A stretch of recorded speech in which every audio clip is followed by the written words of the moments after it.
नमस्कार, स्वागत है आप सभी का पहाड़ टीवी में। मैं आपके साथ खुशबू खान। देवभूमि की तमाम अहम खबरों की जानकारी सबसे पहले और सबसे सटीक आपको मिलेगी पहाड़ टीवी पर। खबरों में बढ़ेंगे विस्तार से, उससे पहले एक नजर अब तक की सुर्खियों पर। लगातार बढ़ रहा गंगा का जलस्तर, पहाड़ों में बारिश के बाद आई भारी मात्रा में सिल्ट, भीमगौड़ा बैराज से उत्तरी खंड गंग नहर की गई बंद। आर्थिक पैकेज के साथ गाड़ियों के टैक्स माफी की मांग और चारधाम यात्रा शुरू करने की मांग को लेकर उत्तराखंड परिवहन महासंघ ने सीएम आवास पर की कूच। चमोली जिले के गोचर में रेलवे प्रोजेक्ट के नजदीक पुल को हुआ भारी बारिश से खतरा पैदा। लगातार हो रही मूसलाधार बारिश से पुल के अप्रोच के नीचे कटान हो गया शुरू। उत्तर प्रदेश व उत्तराखंड का लोकप्रिय न्यूज चैनल समाचार प्लस एक बार दोबारा से नए अंदाज में लॉन्च होने जा रहा है। समाचार प्लस चैनल के मालिक उमेश कुमार ने भड़ास को दिए एक इंटरव्यू में कहा कि समाचार प्लस चैनल को पुनर्जीवित करने जा रहे हैं। इसके लिए सेक्टर 4 नोएडा में एक बड़ा सा ऑफिस ले लिया गया है। ये वही ऑफिस है जहां से कभी कपिल सिब्बल तिरंगा नामक चैनल चलाते थे। इस ऑफिस में चैनल के संचालन के लिए जमाया पूरा सेटअप तैयार है। जल्द ही चैनल की जबरदस्त लॉन्चिंग की जाएगी। उत्तराखंड में मानसून शुरुआत से ही खौफनाक रूप दिखा रहा है। कई घंटों से हो रही मूसलाधार बारिश से नदियों में उफान आ गया है। बरसाती नालों में भी पानी बढ़ गया है। ऋषिकेश और हरिद्वार में गंगा का जलस्तर बढ़ गया है, जिस कारण अलर्ट जारी किया गया है। गंगा, गौरी, शारदा, अलकनंदा, मंदाकिनी और नंदकनी नदी खतरे के निशान से ऊपर बह रही है। ऋषिकेश में लगातार बारिश जारी है। गंगा का जलस्तर 340.34 RL मीटर पर पहुंच गया है। गंगा खतरे के निशान से 18 सेंटीमीटर नीचे बह रही है। परमार्थ निकेतन, स्वर्गाश्रम, त्रिवेणी और लक्ष्मण झूला के लगभग सभी गंगा घाट डूब गए हैं। मायाकुंड, चंदेश्वर नगर में भी पानी भर गया है। पूर्व सीएम हरीश रावत ने एक बड़ा बयान जारी करते हुए कहा कि कांग्रेस से बागी होकर भाजपा में गए लोगों के लिए दरवाजे खुले हैं। उन्होंने कहा कि अपनों के लिए कभी घर के दरवाजे थोड़ी ना बंद किए जाते हैं, बस समर्पण के लक्षण दिखने चाहिए। परंतु जिनमें केवल राजनीतिक लाभ की सोच हो, ऐसे लोगों के लिए इंडियन नेशनल कांग्रेस उत्तराखंड समेत उत्तराखंड की जनता को भी आवश्यकता नहीं है। जो कांग्रेस के सार्वभौमिक सोच के सिपाही हैं, उन सभी का हार्दिक स्वागत। मेरे कुछ दोस्त कहते हैं कि साहब, भाजपा में जो लोग गए थे कांग्रेस से, उनकी वापसी को लेकर के आपका दृष्टिकोण क्या है? मैं एक बात कहना चाहता हूं कि पहले भी वो नहीं आ रहे थे, अब भी सत्ता से चिपके हुए हैं और जरूरत के मुताबिक जिनकी पार्टी को आवश्यकता होगी, तो यदि किसी में हमको एक असली कांग्रेसमैन के लक्षण दिखाई देंगे, तो ऐसे लोगों के लिए घर थोड़ी बंद किया जाता है। अपने कर्तव्य को अपने स्वास्थ्य से अधिक महत्व देने वाली स्टाफ नर्स आरती जोशी को रानी लक्ष्मीबाई की पुण्यतिथि पर अंतर्राष्ट्रीय गढ़वाल महासभा द्वारा किया गया सम्मानित। जिला अस्पताल रुद्रप्रयाग में संविदा पर कार्यरत उपचारिका आरती जोशी ऋषिकेश की रहने वाली है और विगत 6 माह से पथरी की पीड़ा से ग्रसित है। बीते अप्रैल में आरती जोशी की पथरी का ऑपरेशन होना निश्चित था, लेकिन कोविड की भीषण दूसरी लहर में कोविड सैंपलिंग ड्यूटी के चलते आरती जोशी द्वारा अपना ऑपरेशन टाल दिया गया। लेकिन बीते मंगलवार को अचानक उन्हें बहुत तेज दर्द होने पर इमरजेंसी में निर्मल हॉस्पिटल ऋषिकेश लाया गया, जहां आरती जोशी की पथरी का सफल ऑपरेशन किया गया। हरक सिंह रावत त्रिवेंद्र सिंह रावत को बेचारा और साधारण सा विधायक बोलकर त्रिवेंद्र की चुटकियां ले रहे हैं। दरअसल सन्नी निर्माण कर्मकार कल्याण बोर्ड के अध्यक्ष शमशेर सिंह सत्याल को हटाने को लेकर सरकार पर बड़ा दबाव बन चुका है, क्योंकि हरक सिंह रावत ने अध्यक्ष सत्याल को त्रिवेंद्र सिंह रावत के इशारे पर काम करने वाला बताया है। कैबिनेट मंत्री गणेश जोशी, विशन सिंह चुफाल, प्रदेश अध्यक्ष भाजपा मदन कौशिक, बंशीधर भगत, रायपुर विधायक उमेश शर्मा काऊ ने शमशेर सिंह सत्याल को हटाने की पेशकश की। अभी देहरादून रायपुर थाना मार्ग पर स्थित बड़ासी फ्लाईओवर की अप्रोच रोड के पुस्ते की घटना शांत भी नहीं हुई थी कि अब देहरादून हरिद्वार के बीच डोईवाला में बने लच्छीवाला फ्लाईओवर का एक हिस्सा, जो मिसस्सरवाला को लच्छीवाला फ्लाईओवर से जोड़ता है, उसका अप्रोच रोड का पुस्ता धंस गया। जिसके बाद यूकेडी और कांग्रेस के नेताओं ने मौके पर पहुंचकर निर्माणदायी संस्था के साथ विभाग और सरकार के खिलाफ प्रदर्शन करते हुए इस घटना की जांच की मांग करते हुए कहा कि फ्लाईओवर के डिजाइन और डीपीआर के साथ इसमें लगाए मटेरियल की जांच कर दोषियों के खिलाफ सख्त कार्रवाई की जाए। ये हम लोग देख रहे थे बड़े बड़े होर्डिंग सोशल मीडिया में भाजपा के लोगों के, जिसमें कहा जा रहा था कि 280 किलोमीटर सड़कें हमने बना दी, ये कर दिया, वो कर दिया। 2 दिन पूर्व ही अभी देहरादून रायपुर मार्ग पर बड़ासी में पुल जो क्षतिग्रस्त होकर पुल का एक हिस्सा नीचे गिर गया, जिसमें एक व्यक्ति घायल भी हुए हैं। और आज हम देख सकते हैं ये जो पुल है, ये जो राष्ट्रीय राजमार्ग है, मुख्य राष्ट्रीय राजमार्ग जो देहरादून ऋषिकेश हरिद्वार को जोड़ता है, इसमें त्रेड़ आ रही है। ये पुल गिरने, इसमें जगह जगह पर त्रेड़ आ रही है। तो हम सरकार से पूछना चाहेंगे, जब ये पुल का आप उद्घाटन करने के लिए आते हैं, आनंद फानंद में उद्घाटन करने के लिए आते हैं, तब तो आप बहुत बड़ी बातें करते हैं कि सरकार ने ये बना दिया, फ्लाईओवर बना दिया, ये कर दिया।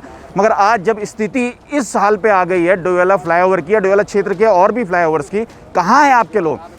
ये जो पूरी रोड है हरिद्वार से लेकर के यहाँ तक की जो 36 किलोमीटर रोड है, इसमें ये कांग्रेस के टाइम पे शुरू हुई थी। ईरा कंपनी ने इसे शुरू किया। उसके बाद ईरा कंपनी भ्रष्टाचार के चलते इस काम को आधा अधूरा छोड़ के चली गई। फिर भाजपा की सरकार आई। भाजपा की सरकार ने इसको एटलस कंपनी को दिया और एटलस कंपनी का काम आप देख सकते हो कि पहले ये लाल तप्पड़ में धसी, उसके बाद ये यहाँ पे आपके फ्लाईओवर के ऊपर धसी और अब ये पूरी रिटेनिंग वॉल धस गई है। इसके अलावा परसों जो है जो बड़ासी का पुल था वो पूरी तरीके से क्षतिग्रस्त हो गया। ये सीधे सीधे भाजपा और कांग्रेस की मिलीभगत है। ये दिल्ली वाले दलों की ठेकेदारों से, अफसरों से मिलीभगत है। ये अपने रिश्तेदारों को अफसर बनाते हैं, अपने सलाहकारों के रिश्तेदारों को इंजीनियर बनाते हैं, बाप बेटे की कंपनियों को ठेका दे। कल रात को भारी बारिश के कारण चमोली जिले के देवाल ब्लॉक के ग्राम सभा वाड़ा के बगड़तोक में हुआ भारी नुकसान। 3-4 घरों में भरा मलबा और पानी, रात भर चिल्लाते रहे बच्चे और बुजुर्ग। धन सिंह पुत्र गजे सिंह, बलवंत सिंह पुत्र खुशहाल सिंह आदि कई मकानों को खतरा। राज्यपाल श्रीमती बेबी रानी मौर्य से शुक्रवार को कुमाऊं क्षेत्र की स्वयं सहायता समूह की महिलाओं ने ग्रामीण विकास विभाग सहायक परियोजना निर्देशक संगीता आर्य के साथ राजभवन में भेंट की। राज्यपाल ने स्वयं सहायता समूह की महिलाओं से उनके गांव की वर्तमान में महिलाओं की आर्थिक स्थिति तथा SHG की प्रति महिलाओं की जागरूकता की जानकारी ली।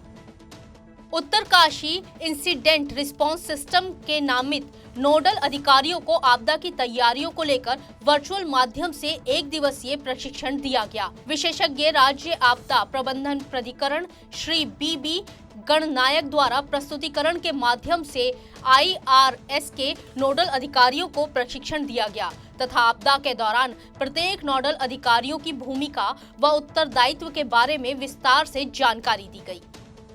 राज्यपाल श्रीमती बेबी रानी मौर्य ने शुक्रवार को राजभवन नैनीताल में कुमाऊं विश्वविद्यालय द्वारा तैयार की गई ERP पोर्टल का अनावरण किया। उन्होंने कंप्यूटर का बटन दबाकर पोर्टल लॉन्च किया। इस मौके पर उनके साथ विश्वविद्यालय के कुलपति प्रोफेसर NK जोशी भी उपस्थित रहे। राज्यपाल श्रीमती मौर्य ने कहा कि विश्व भर में व्याप्त कोरोना संकट के बीच विद्यार्थियों की सुविधा हेतु कुमाऊं विश्वविद्यालय द्वारा नए सत्र 2021-22 हेतु ऑनलाइन एडमिशन पोर्टल आरंभ किया जा रहा है, जो सराहनीय है। उन्होंने कहा कि विश्वविद्यालय द्वारा अकादमिक एवं प्रशासनिक क्रियाकलापों में पारदर्शिता एवं गुणवत्ता लाने हेतु ERP सॉफ्टवेयर सिस्टम उपयोगी सिद्ध होगा। पहाड़ों की रानी मसूरी में पर्यटकों के भारी संख्या में आने से स्थानीय लोगों के साथ व्यवसायियों में खुशी की लहर आ गई है, परंतु व्यवस्थाओं की अगर बात की जाए तो मसूरी के मुख्य चौराहों पर जाम लगना शुरू हो गया है, जिससे लोगों को भारी परेशानियों का सामना करना पड़ रहा है। वहीं मसूरी में कोविड के नियमों की जमकर धज्जियां उड़ाई जा रही हैं। बाजार में घूमते समय स्थानीय लोगों के साथ पर्यटकों ने मास्क नहीं पहन रखा, वहीं सोशल डिस्टेंसिंग का भी पालन नहीं किया जा रहा। आप देखा जाएगा कि मसूरी में जिस अत्यधिक पर्यटक आ रहे हैं, उससे हमें देखने के लिए मिल रहा है कि जो पुलिस प्रशासन है वो कहीं नहीं दिख रही। जब माल रोड पे टूरिस्ट आ रहे हैं, इन्होंने किसी ने मास्क नहीं लगाया है। ये यहाँ पे कोरोना को दावत दे रहे हैं। जैसे तीसरी लहर बाद में आने वाली, मुझे इस जैसे माल रोड की स्थिति है उससे लग रहा है कि तीसरी लहर बहुत जल्द मसूरी में आएगी। आप देखिए कि रास्ते में पूरा जाम लगा हुआ है। कोई भी प्रशासन का कोई भी व्यक्ति, यहाँ पे कोई स्थानीय लोग इतने परेशान है, जाम से लेके पर्यटकों के साथ साथ स्थानीय लोग इतने परेशान है कि जाम से मुक्ति नहीं मिल पा रही है।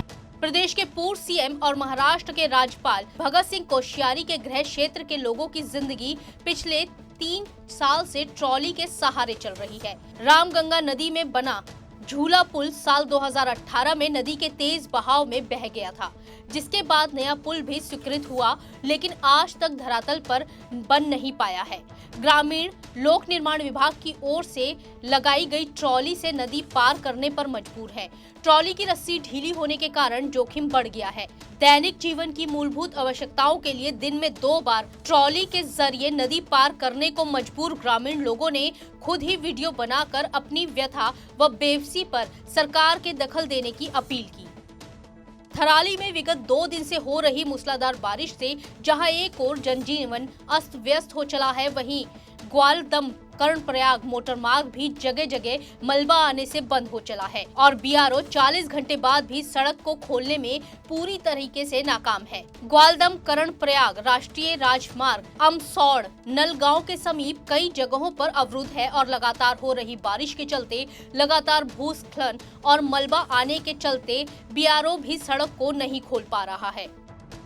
पहाड़ी जनपद बागेश्वर के गरुड़ तहसील में बना बैजनाथ झील बैराज का निर्माण मत्स्य पालन, नौकायान और ग्रामीण क्षेत्रों की उपजाऊ जमीनों में सिंचाई व्यवस्था सुचारू रूप से किए जाने के लिए इसका निर्माण किया गया था, लेकिन दुर्भाग्यवश बैजनाथ झील को प्रशासन की छत्र छाया में रेता पत्थर बेचने व खरीदने का मुरीद स्थल बना दिया गया है।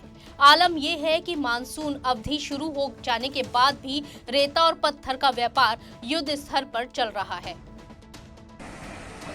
बागेश्वर जिला आपदा प्रभावित क्षेत्र के तहत आने के कारण जिलाधिकारी बागेश्वर के आदेश के तहत प्रोग्राम मजिस्ट्रेट के स्तर पर हर वर्ष सरयू और गोमती नदी में रिवर टेंडरिंग नीति के तहत सिल्ट मलबे की नीलामी के लिए हर वर्ष चैनलाइजेशन का कार्य किया जाता है। बैजनाथ झील में इकट्ठा हुए आरबीएम और सिल्ट की नीलामी के लिए 27 मार्च 2021 को उप जिलाधिकारी गरुड़ के स्तर से एक नीलामी पट्टा यहाँ पर 26,658.72 टन मलबे को उठाने के लिए एक अल्पकालीन निविदा पट्टा खोला गया, जिसमें उसकी अवधि पूरी होने के बावजूद भी आज मौके पर काम चल रहा है। और मौके पर काम इस तरीके चल रहा है कि जो वहाँ पर जो मलबा उठाने वाले हैं, जो नीलामी पट्टे की तरफ मलबा उठाने वाले हैं, उन्होंने वहीं पर अपना क्रेशर खोल दिया है। वहीं पर छान के बजरी को अलग छान के ले जा रहे हैं और जो जिस पूरे डस्ट को हटाने के लिए नीलामी पट्टा खोला गया था, उस डस्ट को वो वहीं फेंक रहे हैं। अब सवाल ये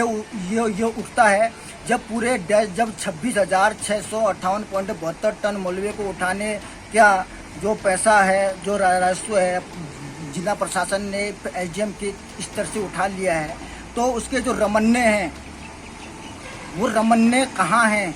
अगर 26,658.72 टन मलबा उठ गया है तो ये मलबा कहाँ है?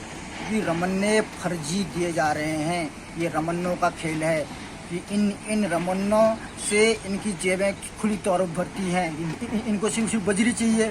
जितना माल उठाने की बात हुई थी उतना माल ये उठा नहीं रहे हैं। इसका मतलब रमन्ने इनके बाद बच जाएंगे। यहाँ पर रहते हैं, बैजनाथ बैराज के यहाँ पर रहते हैं, तो नदी का रुख आपको कैसा लगता है और कितना कटान हो रहा है नदी से? नदी में बहुत ज़्यादा कटान हो रहा है बैराज की वजह से। तो अब नदी इधर को आने लगी है, पहले बीच में थी, अब ऊपर चढ़ गई है इधर नहर में। और उधर ग्राउंड में भी वहाँ सुरक्षा दीवार दे दी गई, इधर इस तरफ को छोड़ दिया गया है, जिस तरफ आवासी हैं लोग। ये मेरा मकान है, जहाँ ग्राउंड है वहाँ सेफ्टी दीवार दी जा रही है और हमारे तरफ को उसको कोई सुनवाई नहीं। 3-4 साल कहते कहते हमको भी हो गए हैं।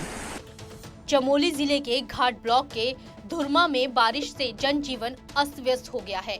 यहाँ सड़क मार्ग बाधित होने के साथ साथ इंटर कॉलेज और उसके समीप के भवनों को खतरा पैदा हो गया है। स्थानीय निवासी रामसेफ ने स्थानीय विधायक से मांग की है कि वो गांव का निरीक्षण कर उचित मुआवजा दिलाए। शुक्रवार सुबह से हो रही बारिश दूसरे दिन भी जारी रही, जिससे कि पहाड़ों में जनजीवन पूरी तरह से अस्त व्यस्त हो गया। बारिश के कारण अलकनंदा और पिंडर का जलस्तर बढ़ने से नदी किनारे बसे लोग सुरक्षित स्थानों में चले गए हैं। वहीं मूसलाधार बारिश के चलते कर्णप्रयाग संगम घाट पूरी तरह जलमग्न हो गए हैं। प्रशासन और पुलिस द्वारा नगर में लगातार अलर्ट किया जा रहा है। वहीं शनिवार सुबह कर्णप्रयाग लंगासू के पास सड़क पर बोल्डर आने से नेशनल हाईवे बंद हो गया, जिससे वाहनों की आवाजाही ठप पड़ गई है।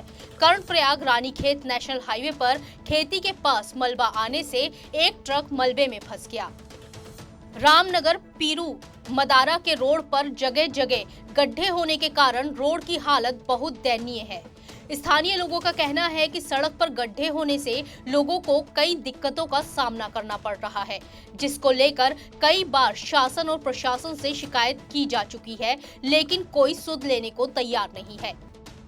वनाधिकार आंदोलन के प्रणेता और भारतीय राष्ट्रीय कांग्रेस के उत्तराखंड के पूर्व अध्यक्ष किशोर उपाध्याय ने मुख्यमंत्री को पत्र लिखकर तुरंत देवस्थानम बोर्ड को भंग करने और इस संबंध में बनाए गए नियम कानूनों को वापस लेने को कहा है। उपाध्याय ने कहा कि तीर्थ पुरोहितों को विश्वास में लिए बिना यह काला कानून उन पर थोप दिया गया और उनके पुश्तैनी हकूकों और अधिकारों का कत्ल कर दिया गया है। उपाध्याय ने कहा कि उत्तर प्रदेश व उत्तराखंड की सरकारें एक जाति विशेष व समुदाय के प्रति वैमनस्य का भाव रख रही हैं और सामाजिक समरसता के ताने बाने को नष्ट कर देना चाहती हैं। उपाध्याय ने मुख्यमंत्री से कहा कि उन्होंने स्वयं इस काले कानून की समाप्ति की घोषणा की थी और अब वो इससे मुकर रहे हैं। आज हम मां गंगा मैया के सानिध्य गंगोत्री क्षेत्र में तीर्थ पुरोहित समाज, समस्त रावल पुजारी वृंदगण, हकूकधारी मुख्यमंत्री जी की घोषणा के अनुसार हम यहाँ पर बिल्कुल सब लोग जो है आश्वस्त हो गए थे कि मुख्यमंत्री जी ने जो घोषणा की उस पर जो है अमल किया जाएगा। लेकिन इनके जो अन्य मंत्री हैं, जैसे सतपाल महाराज जी ने जो पुनर्विचार की बात न कहकर जो है उन्होंने जो है इस पर कोई पुनर्विचार नहीं किया जाएगा, इसलिए हम लोग जो है धरना प्रदर्शन करने हैं। और आज हमारा जो 9वां दिवस है, इस परिप्रेक्ष्य में हम पुनः सरकार को चेतावनी देते हैं कि यदि वो अपने इसमें मुख्यमंत्री जी की घोषणा पर अमल नहीं करते हैं तो हमें और उग्र आंदोलन के लिए बाध्य होना पड़ेगा।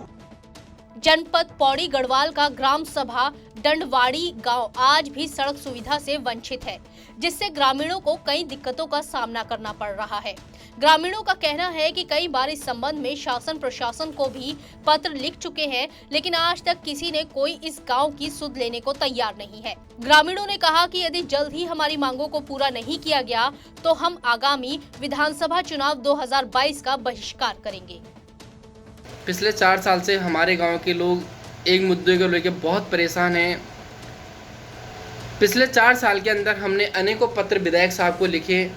एक रोड के लिए लिखा गया था, मात्र 1 किलोमीटर का रोड जो कि हमारे 4 ग्राम सभा को जोड़ता है, 4 गांव को जोड़ता है।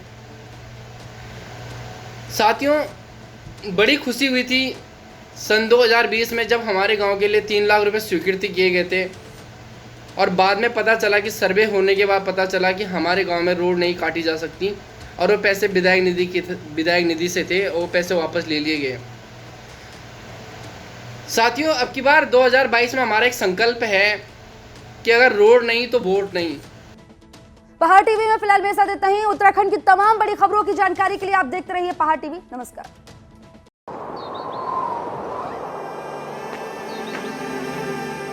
है बेखौफ उम्मीद का रंग,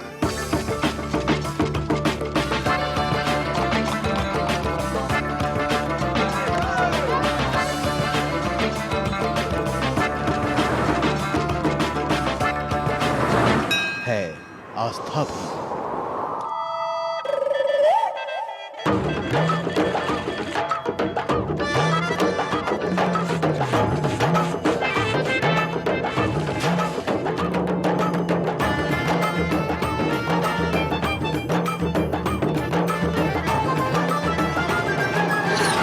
ये है मेरा उत्तराखंड।